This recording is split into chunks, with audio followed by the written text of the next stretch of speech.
Good morning. If you would, grab a Bible. Let's turn to Genesis chapter 4. Genesis 4, where we'll be centering our thoughts and our study this morning. Genesis chapter 4.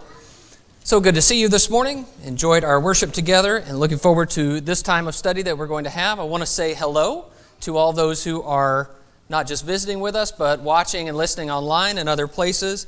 We want you to know, especially our brothers and sisters who aren't able to be with us, that we love you and we miss you. And we're glad that you're able to be with us, even if not in body, at least in the form that we have. But thank you so much for being here and paying attention, taking the time to focus on the things of God this morning. Genesis chapter 4, I'd like to begin just by reading the story, beginning in verse 1. Genesis 4 and verse 1. Now Adam knew Eve his wife, and she conceived and bore Cain, saying, I've gotten a man with the help of the Lord. And again she bore his brother Abel. Now Abel was a keeper of sheep, and Cain a worker of the ground. In the course of time, Cain brought to the Lord an offering of the fruit of the ground, and Abel also brought of the firstborn of the flock and of their fat portions. And the Lord had regard for Abel and his offering, but for Cain and his offering he had no regard. So Cain was very angry, and his face fell. The Lord said to Cain, Why are you angry, and why has your face fallen? If you do well, will you not be accepted? And if you do not do well, sin is crouching at the door. Its desire is contrary to you, but you must rule over it. Cain spoke to Abel his brother, and when they were in the field, Cain rose up against his brother Abel and killed him. Then the Lord said to Cain, Where is Abel your brother? He said, I do not know. Am I my brother's keeper? And the Lord said, What have you done? The voice of your brother's blood is crying to me from the ground. And now you are cursed from the ground, which has opened its mouth to receive your brother's blood from your hand. When you work the ground, it shall no longer yield to you its strength. You shall be a fugitive and a wanderer on the earth. In the very first family, we learn what anger can do to the home. It creates devastation. Cain destroys his brother, he destroys his family, and he ends up ruining his life because he got angry. Our theme for this year is house rules, and we're talking about principles for our homes. That as Christians, as we live with our families and as we teach our children, as we live with our mates, what should be the rules in our homes? And so this month, I would like to take our attention and focus it on the issue of anger. And the way I want to phrase this and frame this morning is simply the idea that just because you're angry doesn't mean you're right. We read a story like Cain and Abel. And I think we immediately say, wow, what an extreme. I would never do anything like that. Boy, that Cain, he sure let things get out of hand. And yet the idea behind the story is very simple, that there are some people that make us angrier than others, and we usually live with them. And that ordinary people in ordinary situations sometimes become so angry with each other that they do awful things. And so domestic violence is still a huge problem in our society, just as it has been in every society from the time of Cain and Abel. And that as Christians, we have to actually think about and take a stand against not just the egregious abuses that we sometimes see, but against the root problem, which is how we deal with and handle our anger. So maybe we're not outright violent, but we certainly do have resentment. And we do say things that permanently scar our mates and our kids and our parents. We do yell and argue and throw things. And I'm certain that all of us have several stories of being both the victim and the perpetrator in times of anger. But what I want to focus on, the reason I've titled this lesson what I have, is something that is unique to anger in that we see in Cain. That not only is Cain acting out of his anger, but when he is challenged about it by God, there is this belligerence to Cain. Cain, where is your brother? I don't know. Am I my brother's keeper? And even when God says, you're going to be driven out, Cain says, oh, my punishment is too great. There's no repentance for Cain. He still thinks he's right. Because when we are angry, one of the first things that happens is we immediately think, we assume that whatever we are feeling is perfectly justified. And I want to take aim at that idea this morning. Just because you're angry doesn't mean you're right. Paul tells us, be angry and do not sin. That there is a way anger can lead us to sin.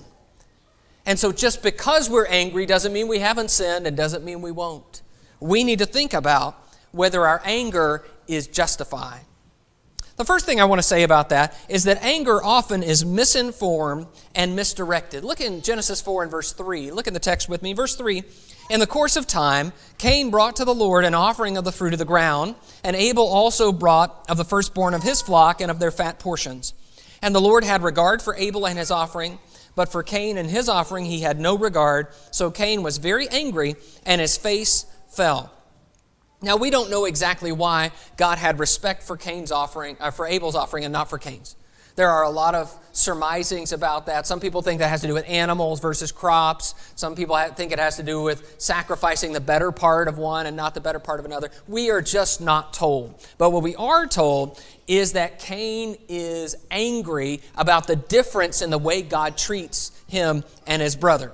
But I love the fact that just like, you remember the story of the prodigal son, where the older brother won't come into the party after his brother comes back, and the father goes out to him and talks to him. God's just like that here. Here's Cain, he's sulking, he's angry, and God goes to him and says, wait a minute, Cain. Look at verse 6.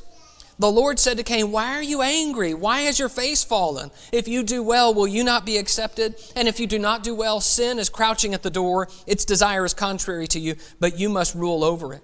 So God questions Cain, but he also reassures Cain. Look, if you do well, you'll be accepted. It's not as if this game is rigged against you. You can do the same thing Abel did. But if you don't control your anger, sin is crouching at the door. You're in danger and you need to wake up.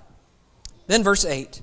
Cain spoke to Abel, his brother. When they were in the field, Cain rose up against his brother Abel and killed him. What's shocking about this is that Cain seems to stew on this for a while, and maybe plot and nurse his anger a little bit, and then it boils over and he kills his brother. So let's be very precise here. The issue is not that Cain got angry. That's understandable. We might understand it if Cain got angry with himself. I should have done better. I should have offered something better. I should have listened more to whatever instructions God had given about a sacrifice. Angry with himself, that would be fine. We might even understand it if Cain was angry with God. God, this is unfair. I feel like you've treated me poorly. Now, that doesn't mean it's right, but we would understand it. But what is not understandable is anger directed toward his brother who did nothing to him. That is unfair. That is anger that is misdirected. I'm angry at someone and I take it out on someone else. And that is a problem Cain demonstrates about anger. I want to show you a few examples here. Leave your marker in Genesis 4. We'll come back. I want to look at a couple of examples. One is in Genesis 39. Genesis 39. That sometimes anger itself, the emotion, is not reliable as determining whether we're actually correct to be angry. Look in Genesis 39. This is the scenario where Joseph is a slave in Potiphar's house, and Potiphar's wife keeps coming on to him, and finally she grabs his shirt or his cloak and has it and shows it to her husband. Genesis 39 and verse 16. Then she laid up his garment by her until his master came home, and she told him the same story, saying, the Hebrew servant whom you have brought among us came in to me to laugh at me. But as soon as I lifted up my voice and cried, he left his garment beside me and fled out of the house.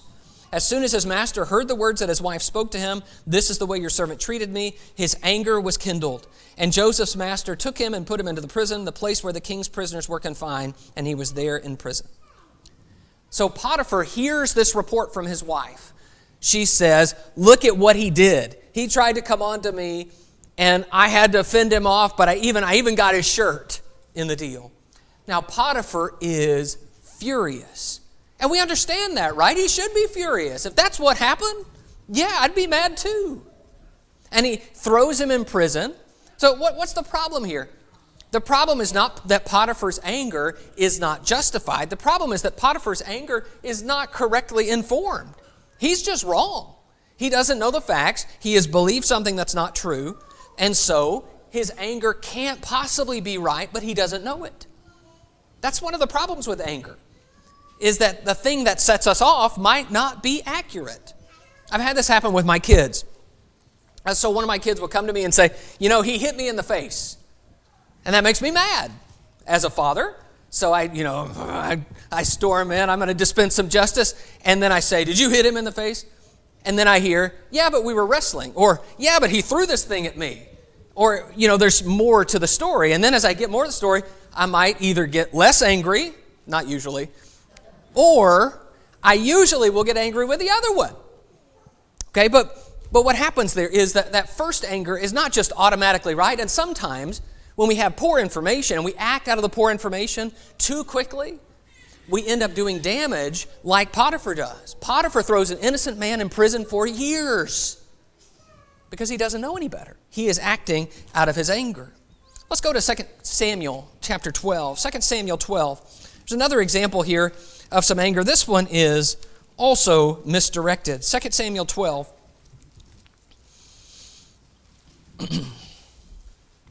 So, probably most of us are aware of the backstory here, but just to remind you, the story is that David has committed adultery with Bathsheba, and now he is being confronted by Nathan the prophet. And Nathan does this artfully by telling him a story about a rich man who takes a poor man's lamb. 2 Samuel 12 and verse 4 says, "Now there came a traveler to the rich man, and he was unwilling to take one of his own flock or herd to prepare for the guest who had come to him, but he took the poor man's lamb and prepared it for the man who had come to him." So he stole the guy's lamb, even though he had plenty for himself. Verse 5, "Then David's anger was greatly kindled against the man, and he said to Nathan, 'As the Lord lives, the man who has done this deserves to die, and he shall restore the lamb fourfold because he did this thing and because he had no pity.' Nathan said to David, 'You are the man.'" Well, there you go. David's anger was absolutely justified. He is king. He hears about this grave injustice that has happened in his kingdom, and he is angry. Should he be angry? Yes. That's a situation that should make him angry. And he is ready to judge as king. This man deserves to die, but only after he's paid back 4 times what he took. And then Nathan pulls the rug out from under him and says, oh, wait, we're talking about you. You're the man. Suddenly, David realizes anger was not misinformed necessarily, it was just misdirected. He was angry at this miscreant, and then he finds out he is the miscreant. So here's why I do all these stories. All of these stories tell us something about anger. They teach us that our anger is a hair trigger response. It's almost instinctual. And maybe we feel shamed like Cain does, and we lash out in anger because we are ashamed. Or maybe we hear a report like Potiphar, and we act out of what we've heard and assume that what we've heard is true. That happens a lot in our time, a lot in our news cycles, where we just react instead of thinking and being careful to hear all the evidence and all of the facts. Or maybe it's that we judge really quickly what someone else is doing, and we don't realize that in the process we're judging ourselves, like David. That we're angry, but it's not so much them, it's us. Have you ever had a person act angry and harsh toward you, even though you hadn't done anything? That maybe what they're doing is they're angry with you because of what they think you're saying or meaning, because of some problem they have in their past that is still unresolved. I actually had that happen to me this week, where a brother got really angry at me. And the further we got along in the conversation, I realized he wasn't angry at me or because of anything I was saying or doing. He was angry because of a situation he had had several years back that this reminded him of. That's a little easier to take, isn't it? When you say, oh, it's not me you're mad at. You have some unresolved and misdirected anger. Let's bring that a little closer to home. Have you ever had stress at work and then come home and taken it out on your family? Quick temper, hair trigger. The kids say or do something and you react in a disproportionate way because you are stressed. Where you can't have a simple conversation calmly because you are angry at someone else. That is anger that is misdirected. In those situations, it's not that we need to be told to quit being angry. That's not the issue. The anger might be justified. It's that we might need to have more information about this, or we might need to properly deal with it with a person that's involved. But here's what I want you to see. Just because you're angry doesn't mean you're right. We have to be able to distinguish between anger that is appropriate and anger that is misinformed or misdirected. Now, I don't know about you, but it seems to me at this moment in time in our country, people are angry, but they don't know who they're angry at. There is a lot of frustration because there's a virus that's really no one's fault, and we can't fix it, and it's nobody's fault, but we feel anger about it. And in a climate like that, we as Christians should be leading the way and being calm and deliberate about the expression of our own emotions. We can't just be angry at everybody and snapping at everyone because there's a lot of tension in our time. We need to understand just because we feel angry doesn't mean it's right to feel that or to do the things we might feel like doing because of that. Second, anger often clouds our judgment. Let's go back to Genesis 4. Let's go back to Genesis 4 and talk about Cain.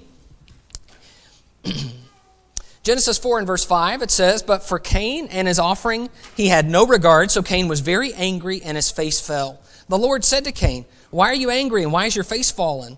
If you do well, will you not be accepted? And if you do not do well, sin is crouching at the door. Its desire is contrary to you, but you must rule over it.'"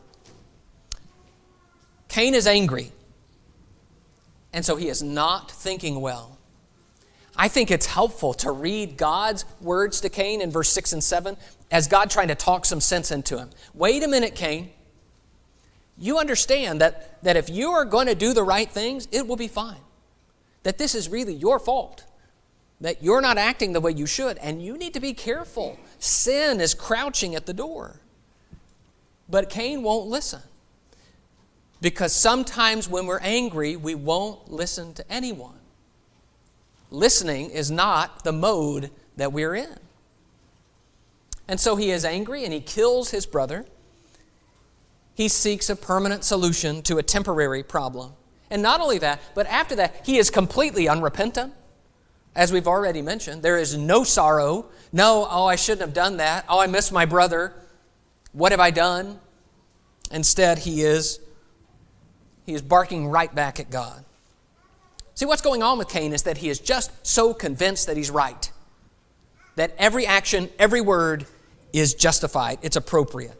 And that's what anger does to us. It's a lot like alcohol.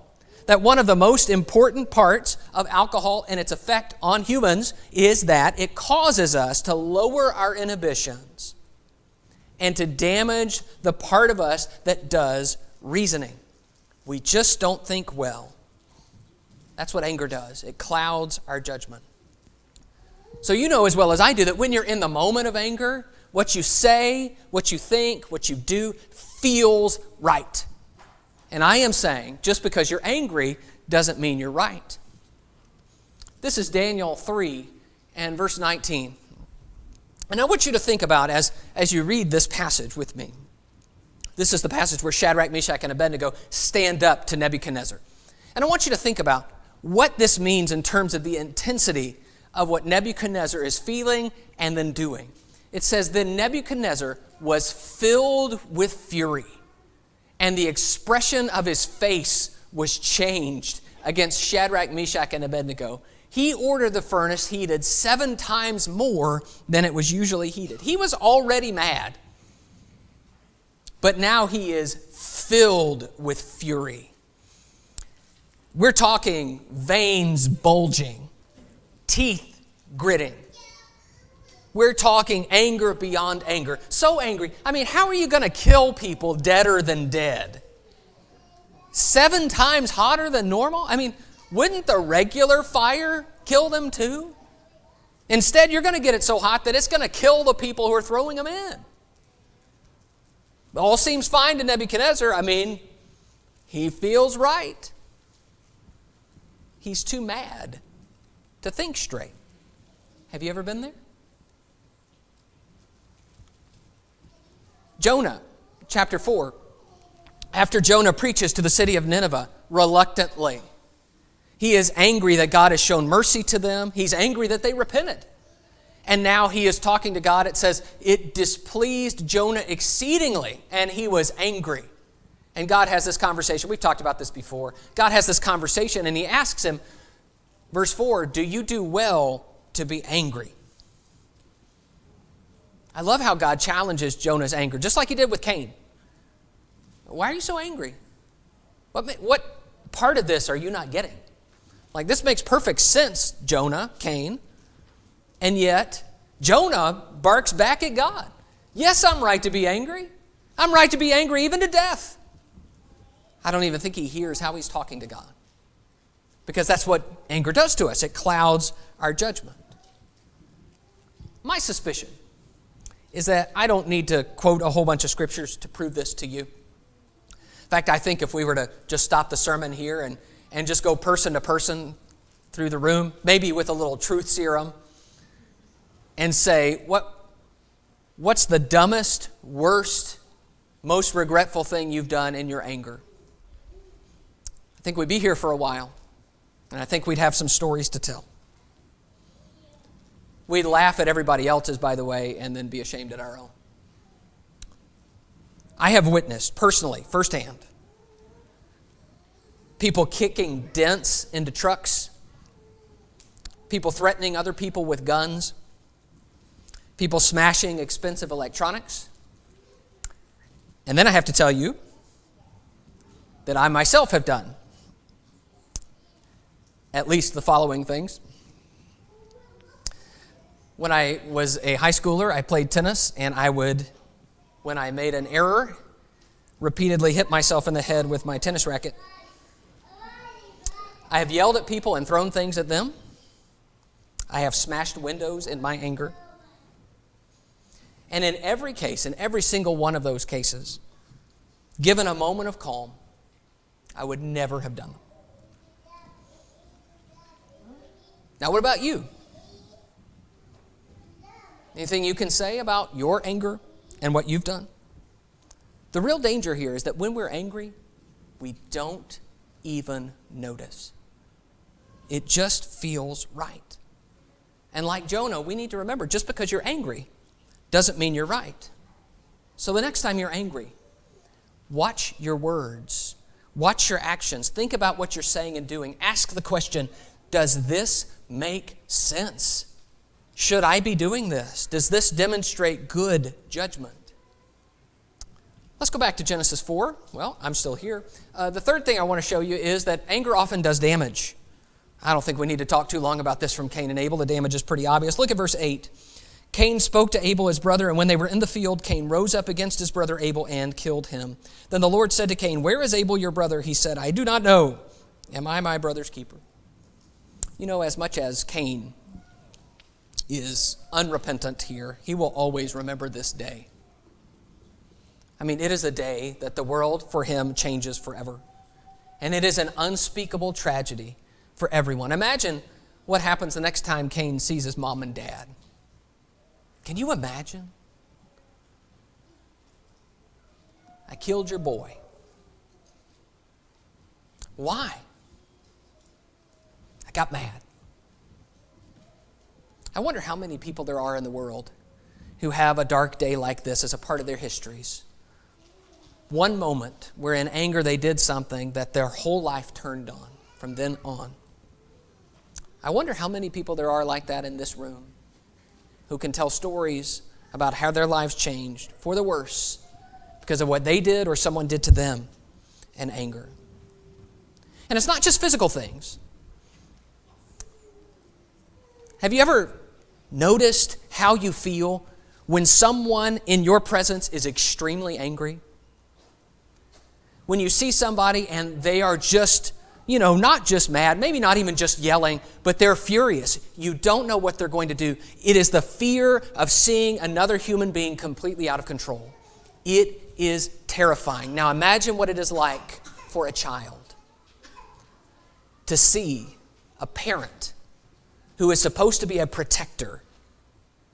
Now you have to be protected from them.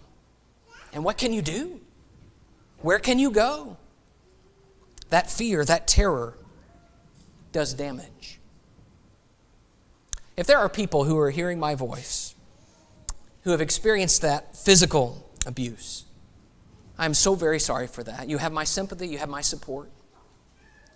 But I also want you to know that the most common way this kind of damage manifests is not physical. It's verbal. Let's go to James chapter 3. I want you to see the way James talks about this.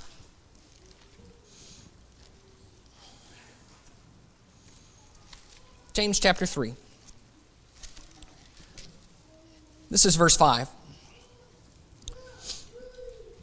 James 3 and verse 5, it says, "So also the tongue is a small member, yet it boasts of great things. How great a forest is set ablaze by such a small fire. And the tongue is a fire, a world of unrighteousness. The tongue is set among our members, staining the whole body, setting on fire the entire course of life, and set on fire by hell. For every kind of beast and bird, of reptile and sea creature, can be tamed and has been tamed by mankind.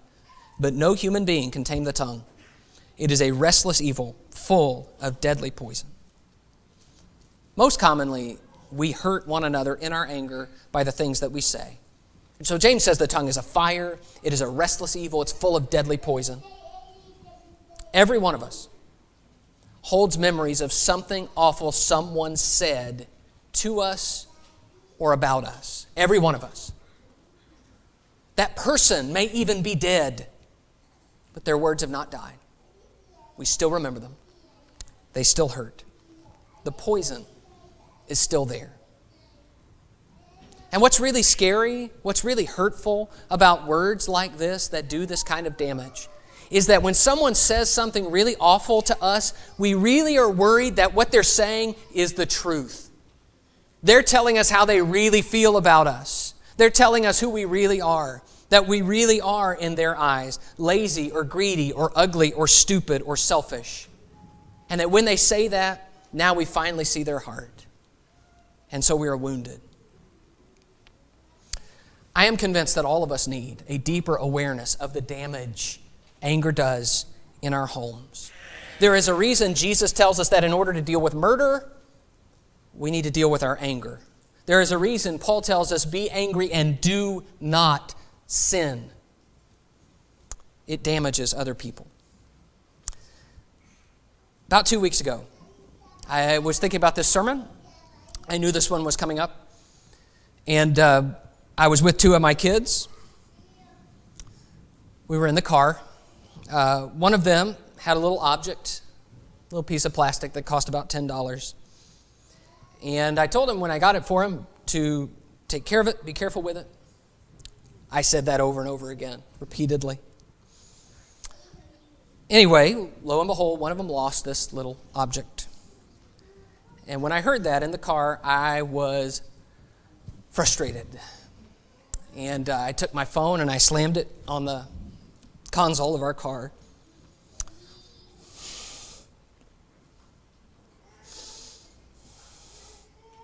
Sorry. I raised my voice. I ranted for a few minutes. I looked in the rearview mirror.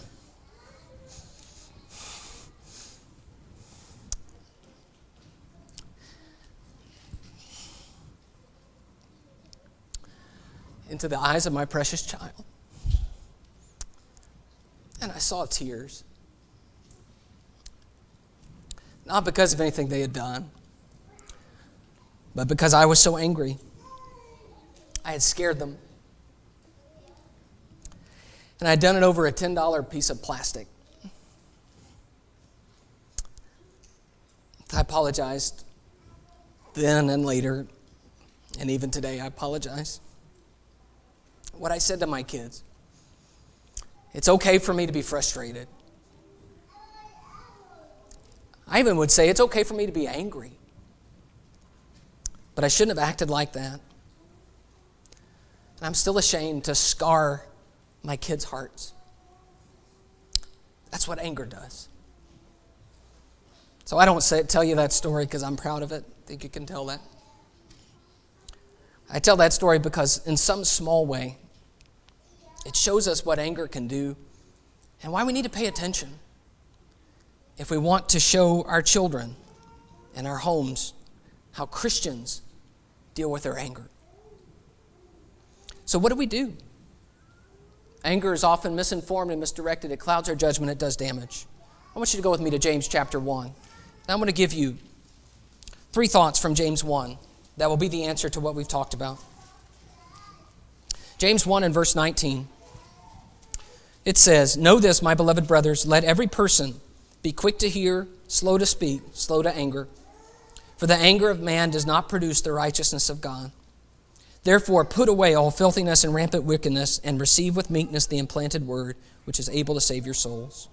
I hope you see that in context, James is trying to push us toward how we listen to and interact with God. But in doing so, he gives us 3 thoughts in verse 19 that I think will be helpful even in our anger with one another. First is, be quick to hear. And this is the answer to the idea that anger is often misinformed and misdirected. When we are swift to hear, things change. What this means is, if we are quick to hear, we let information drive our anger and our emotions instead of just responding to what we're feeling. James is not saying you should never feel anything. He is saying often we respond without fully understanding. Often we just react and then think our reaction is justified. This will help us. Am I sure this is accurate? Am I sure this is the person I need to be angry at if I'm going to be angry? Or is there any person that I need to be angry at? Or should I even be angry at all? So in the home, that's going to mean that we collect all the information and that we're careful to say, okay, here is what really happened. I'm sure of all the facts. Now I'm going to respond. Or it could be that we say, you know, I feel this, and I feel like not having this conversation with my kids, but it's not my kids that are the problem. And so if I'm swift to hear, I stop myself, and I direct my anger, and I inform my anger appropriately. The second thing he says is that we should be slow to speak, which will help us with this problem of clouded judgment. Think carefully before you respond in anger. Slow to speak. If we know that anger keeps us from thinking clearly, then we really must stop saying the first thing that pops into our heads. We must. Because anger will not be appropriate. Slow to speak gives us an opportunity for some space between what we think and feel and what we end up saying. James has already talked about, we read this in chapter 3, that no man can tame the tongue. If that's the case, that means that we can't ever trust it to just fly out and do whatever it wants. We cannot take the leash off our tongue. So, slow to speak means that I'm asking the question, am I right to be angry about this? Is this feeling justified? Why is this bugging me so bad? What is it about this? Is it really that much of a problem? Be slow to speak, and it will give you the time and space to have better judgment. And the third thing is, if anger does damage, then we can be slow to anger. Slow to anger is the admonition not to be too angry too easily or too often. Have a long fuse instead of a short fuse. Anger is a natural emotion, but we can get into the habit of anger. In fact, the Proverbs talk about this. Someone who is quick to anger. You know, they're easily set off. And we talk about that. You know, he always flies off the handle. He's got a short temper. That is a problem of habitual anger, that we let things affect us more than we should. We all know that there are people that we have to walk on eggshells around. You never know what's going to set them off. I don't want to say the wrong thing here or here or here. Don't be that person. That person who can't help themselves. They're going to get angry about anything and everything all the time. That is a choice. James says, be slow to anger. So my encouragement for you this week, as you deal with problems, as you deal with the anger that's boiling around in our society, as you deal with the stresses of your week, swift to hear, slow to speak, slow to anger. Anger doesn't make it right. Just because you're angry doesn't mean you're right. My encouragement is let's turn our homes into safe places where we trust one another, where we're showing kindness and love to one another, and not where anger reigns. Let's remember, just because you're angry doesn't mean you're right. Appreciate your attention this morning. We've come to that point in our service where we offer the invitation. This is a time for you to make known to us any need that you have. If you're ready to start a relationship with Jesus by being baptized into Christ, having your sins washed away, we'd love to help you do that, talk more with you about that. If you have a need for something we can pray with you about or help you with, now is the time. Please come to the front as we stand and sing.